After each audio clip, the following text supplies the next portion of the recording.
Hey folks, Bubba Rutherford, Rutherford Landing Cattle. Had somebody ask me the question yesterday, and the question was, how many range cubes do you feed your cows? And two different things you can look at. Me personally, I only use range cubes for the simple fact to call cattle up. So it's just to keep them honest is what we say. If I'm feeding cattle, and I want them to have all the get everything they need in there, plus the roughage from the hay in the wintertime, it's always known to 3 pounds of cubes a day is what they needed for sufficiency. Me personally, which everybody uses 20% protein cubes, or that's the most common. But don't just look at that. Look at the fat quantity in there. See how much fat is in those cubes, because your fat is so important on range cubes.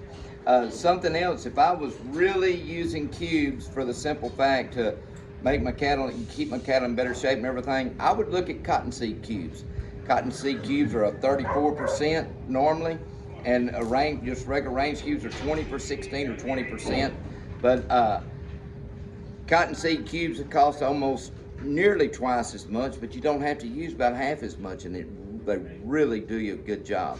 Cottonseed cubes are a little bit, they fall apart a little bit easier, so there's something for you to think about.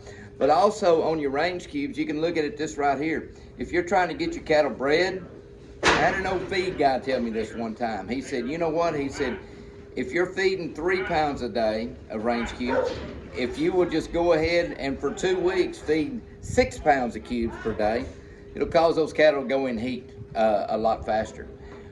Remember, nutrition is what causes cattle to go in heat. A lot of times people say, well, I don't feed mineral because it costs too much. Don't keep salt out because it costs too much. Then at the end of the day, they asked me, they said, well, why won't my cattle breed? Simple fact, nutrition. And so that's just kind of what I'd recommend. Range cubes is not the cheapest way to feed your cattle. Me personally, which I don't feed out of sacks at all. We feed bulk. But if it was me, I'd rather go with a good range meal in the wintertime, just a real good range meal, or maybe the syrup tubs, and then your hay or whatever, and go from there. I hope that helps you. If you have any more questions about that, feel free to call me. And hey, if you see I did something wrong, you can private message me with that also. This is Bubba Rutherford with the tip of the day, and saying we show buy and sell cattle 6 days a week, always closed on Sunday. Y'all have a good day.